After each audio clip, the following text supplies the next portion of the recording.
Tervehdys taas. Nyt vuorostaan Vuoksen rannalta. Paikkana on taustalla näkyvä Neitsytniemi. Tarkoitus olisi taas käydä vähän uistimia etsimässä. Ei ole tullut tänä kesänä tässä käytyy nyt kevään jäljestä kertaakaan. Niin käydään kattelee, olisiko sinne joltain uistimia jäänyt. Tässä just kattelin, että täällä on rannoiltakin kattoo, niin täällä on vesi ihan hurjan korkealla. Hyvä, että näkyy tästä nippanappa pohjaa ja yleensä tästä tähän aikaan vuodesta, niin tuossa on hyvä, että haaroihin asti vettä. Vähän erikoinen, sen verran sateiset kelit vissiin ollut, että vedetkin on korkealla, niin tää on hyvin erilainen paikka. Alun perin oli tarkoitus mennä tuohon takana näkyvälle vastarannalle, Mutterirannan puolelle sukeltaa, mutta täällä on taas ihan tajuton tää juoksutus. Kattelin tuossa internetin ihmisten maailmasta niin semmoista reilu 700 kuutioon sekuntiin. Niin eihän tuolla niinku Mutterirannan puolella, kun tuo on niinku ulkokurvi, niin siellä on ihan älytön tuo virta, että sinne ei ole mitään oikeaa asiaa mennä, niin käydään nyt sitten koittaa tästä Neitsytniemen puolelta sisäkurvista, että kyllä tässäkin virtaa. Tässä on nyt normaaliin nähdä varmaan puoli metriä enemmän vettä, mutta lähdetään katsoa, jos sieltä jotain löytyisi. En tiedä mikä kemiallinen reaktio vai mikä tässä on käynyt, mutta tämän puvun vetäisin päälle ennen edellissukelluksen jäljestä niin kuin hanaveden alla on huuhtonut, niin jos joku siellä kotikatsomussa ihmettelee, että millähän tuo vähän kosteen märkäpuku haisee, niin minä voin sanoa, että ihan koiran paskalle. Että on hirvittävää lemua. Mietin jo 2 kertaa tuossa, kun rupesin pukemaan, että jätänkö laittamatta päälle, mutta no nyt se on päällä. Se paskahaju tarttuu sitten nahkaan, mutta ei auta. Nämä on laji vähemmän mukavia puolia. Nyt mennään vetteen.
Sieltä ensimmäiset.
Sieltä Kuusamon vuosi uisti. Äsken höpisi tuossa pitkät ajat kameralla ja näin ja näytteli täältä löytynyttä uistita ja sitten jotain toista uistita ja mitä näitä nyt oli, niin sitä löysi, että ei ollut kamera päällä. Niin hyvä sama. Oh. Sukellemme.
Täällä alkaa sukellukset olla paketissa ja tuossa kävi joku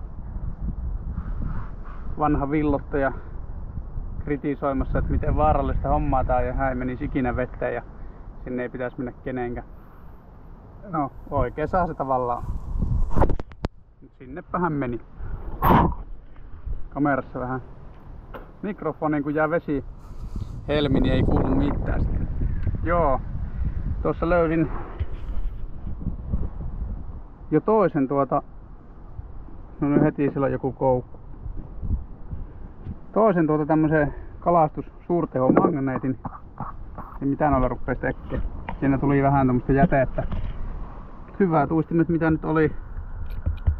2 kipaletta apukarsia refleksiä ja sitten Inko lusikka, Jamesin lusikka, Kuusamon vuosiuistin. Tämmönen mitähän nuo pulikat on ja tuollainen pikkunen vaappu. 7 kipaletta semmosia otettavia. Minä nyt laitan tältä rannalta kamat pussiin ja minä lähden vielä yrittää tuonne puolelle. Tai siis autolla ajan tuonne toiselle puolelle ja käydään kattoo, että olisiko tuolla mitään jakoja. Käyvät tuolla virrassa muljaamassa. Tänne asti kun tullut niin vähän laiha saalis, tommonen 7 uistinta, mutta katsellaan kohta toiselta puolelle lisää. Toiselle puolelle saavuttu ja täällä alkaa tämmönen oikein raikas kesäinen vesisade. Jotain hyvää tästä jos hakee, niin ei haittaa yhtään vaikka sataa vettä. Ja toisaalta kaiken maailman kalastelijat ja kyselijät häviää yleensä hyviäkin, kun rupeaa vettä sattaa, niin saa touhuta ihan rauhassa.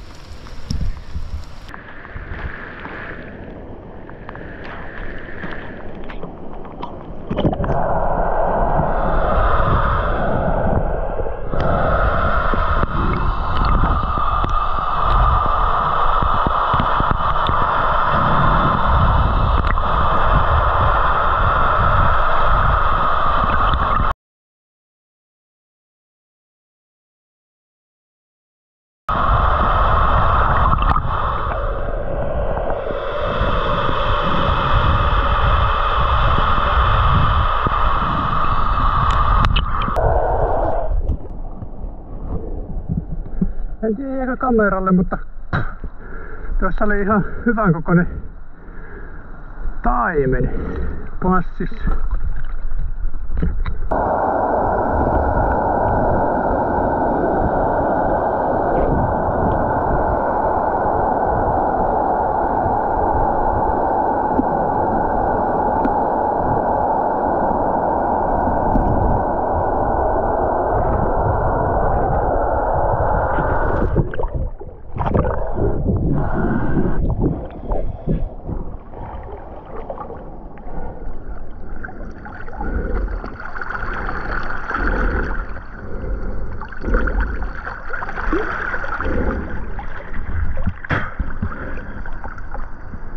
Yksi uisti.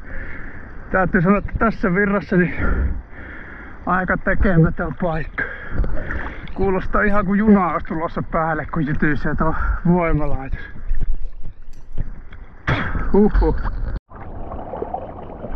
Ei tainnut olla kamera päällä, mutta tuossa oli taas ihan kottikokoinen taime. Ja sanotaan, että aika lähellä rantaa. Ranta on tuossa, niin taime oli tuossa. Ei ne aina tuolla kaukana ole.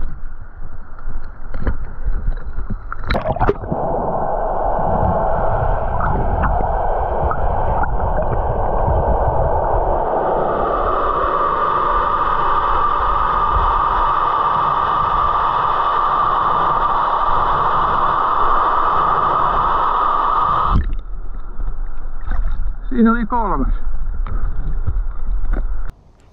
Tulin tuolta ihan ylävirrasta pois, kun loppui akku jo kamerasta.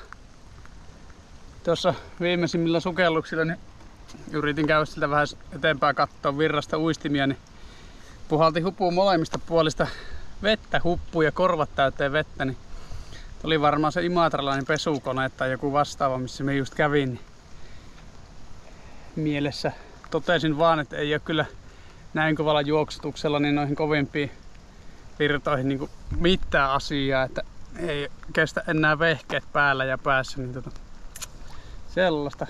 En tiedä jäikö ne kameralle 3 ihan semmoista mitallista taimenta näkyy. Yllättävän lähellä rantaa oli.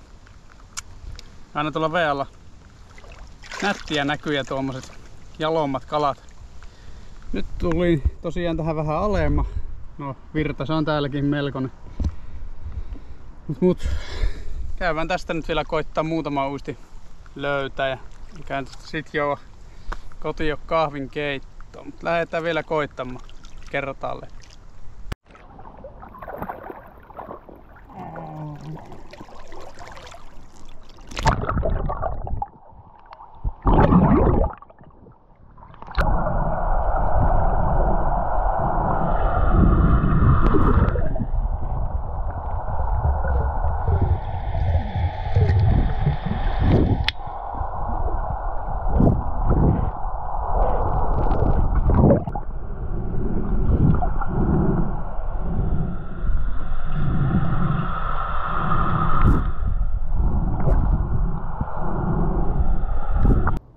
Sukeltelut olisi sukellettu.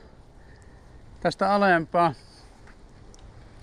löytyi vielä pari uistinta. Sen näköinen lusikka ja sitten tämmönen erikoisempi sininen kalikokätin lippa. Täytyy kyllä sanoa, että jos näissä videoissa kuuluisi sanoa, että on tehty yhteistyössä jonkun kanssa, niin ei voi kyllä rehellisesti sanoa, että tätä videoa ei ole tehty yhteistyössä Fortumin kanssa. Ihan hirvittävä tuo juoksutus tuossa, niin ei. Ihan kun polkis tosi tahmeesti pyörivää kuntopyörä ja olisi hengittämättä, niin tää homma tuntuu ihan samalta tällä tämmöisellä juoksutuksella. Eihän siinä. Sanotaan, että minun puolesta päivän aerobiset tuli kyllä täällä tehty. Ja taas näytti vähän tuo vuoksivoimia, ettei sinne ihan joka paikka asiaa silloin kun vesi vilisee.